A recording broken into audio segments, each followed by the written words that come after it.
Today, you're gonna meet the man who gave me 2 words that helped me through one of the most embarrassing moments of my life. And I'm gonna tell you about how he helped me through one of the toughest times in my business when I actually thought I was gonna quit. Hi, this is Craig Ballantyne from Early to Rise Radio, and today I wanna go back in time to the summer of 2018. So just over 5 years ago, I'm on a safari in South Africa. And after that, we went up to Victoria Falls in Zimbabwe. This is one of the 7 natural wonders of the world. It's amazing, powerful waterfalls. And at the waterfalls, they have a lot of activities for you to do. And one of them is ziplining. And right beside his ziplining is this thing called the bungee swing. So you jump off a 275-foot cliff, and just as you're about to reach the end of the rope, it swings you out over this cavern. So I'm there with my friends, Joel Marion, Dan Long, Sean Hansel, and one other guy who's friends with Joel. And I'm wearing a Man Up t-shirt, one of Bedros Keuilian's Man Up t-shirts. And they all say, we're gonna do this today. And I'm like, I'm not. And so they all did it. They all did it, and all the kids, so they were all had their families with them, all their kids went ziplining over this gorge. And I did nothing, wearing a Man Up t-shirt. And so the next day, we're back at the falls. We go back because the kids wanted to see it again.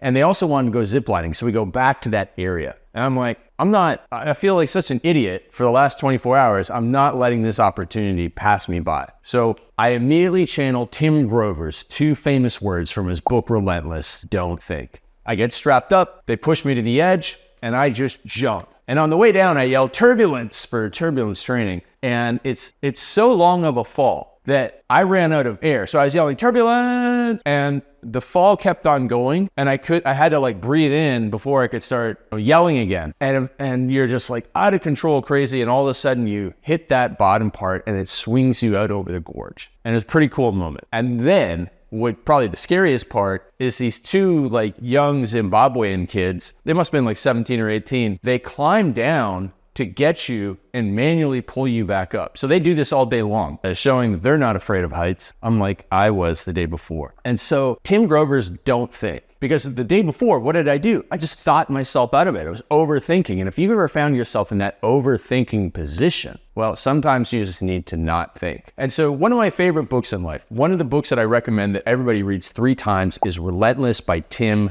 Grover. If you don't know Tim, he was Michael Jordan's personal trainer way back in the 80s and 90s. This is before anybody had personal trainers. And the funny thing was that Michael Jordan was Tim Grover's first client because Tim Grover just decided to go all in, not think, and figure out a way to get Michael Jordan as his client. And he helped him win, 5 or 6, I was gonna say Super Bowls, whatever. They don't have a good name for the NBA thing, right? It's not like, oh, you're a World Series champ, you won the Super Bowl. No, you just win the NBA thing. So anyways, they won the NBA thing, and Tim became very famous from that. He went on to coach Kobe Bryant. He went on to coach Dwayne Wade. He wrote another book called Winning. He was in The Last Dance Netflix special that made Tim even more famous. And today, Tim is one of the most in-demand speakers in the world. And he's absolutely awesome. And I'm going to tell you some of the things that I have learned from Tim, because Tim spoke at an event in 2018. And there was a very weird moment at my event in 2018 that I'm going to tell you about in a bit that I think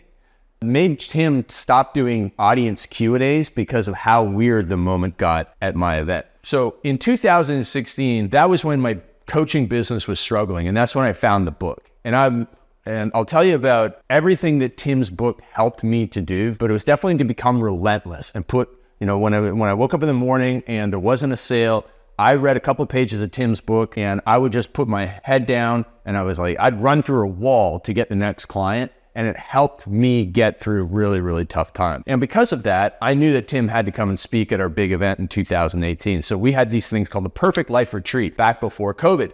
And we would have 300 people come to these events. And I paid Tim $25,000 in 2018. It's probably $100,000 per speech now. But he came, and it was unbelievable what Tim did, the level of professionalism he has at these events. I'll tell you about that in a second, because let me tell you about that right now, because I've been to hundreds of events, and I've seen what speakers do. I've seen some of the biggest names in the personal development industry show up 5 minutes before their event, sometimes even hungover. I once saw Jesse Itzler at an event in Las Vegas, and Jesse had gone out partying the night before. And then before coming down to speak, he had spent like an hour and a half in the sauna because he got in the sauna in Vegas at the hotel and there was another guy in there, and Jesse was like, well, I'm not leaving till this guy leaves. And the guy stayed in there for like a long time. And Jesse, who was really hungover because he drank a whole bunch of vodka Red Bulls the night before, was dying almost in the sauna, but did actually end up staying longer than the guy who was up in there. And then,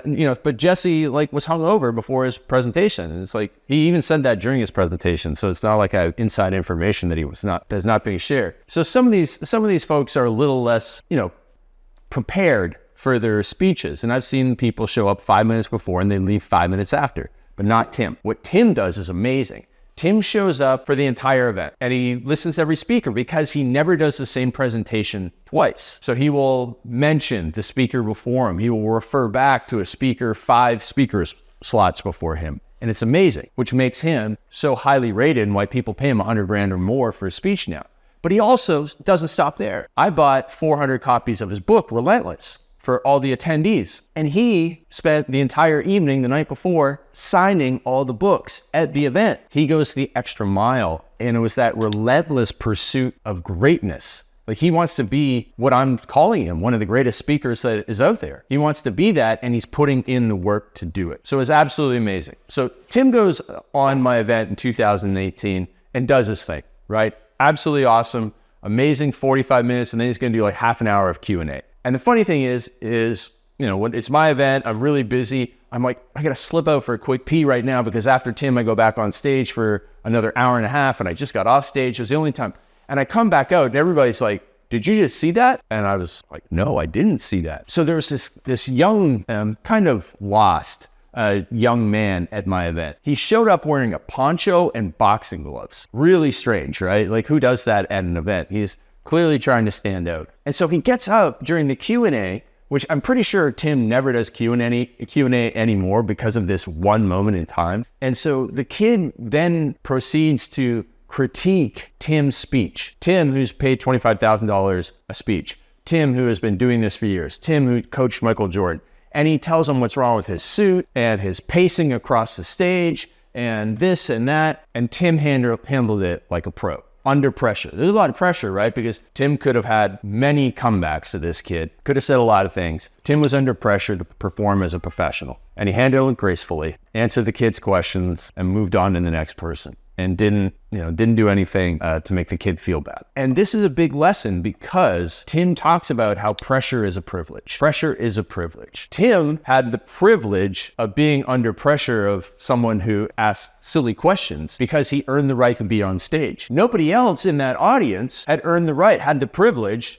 to get heckled because they hadn't done the work to be on stage. So pressure is a privilege. So when you are going through hard times in your business, in your marriage, whatever it is, just understand it's because you have the privilege of being in that marriage, the privilege of running your business, that you have the pressure on you. That people are going to call on you because they know that you can handle that pressure. And that was another lesson that Tim taught me. So, he taught me, don't think. And that helped me jump off the cliff. And jumping off the cliff is one of the things that gave me the courage to face rejection and find my way. And I if I go all the way back to the dominoes that helped me meet Michelle, it was realizing, don't think, just do it. And then he showed me what professionalism looks like at events. And then he showed me and taught me that pressure is a privilege. So Tim Grover is absolutely one of the most influential people in my life, definitely in the top 10. And I recommend that you get his book, Relentless, read it at least 3 times.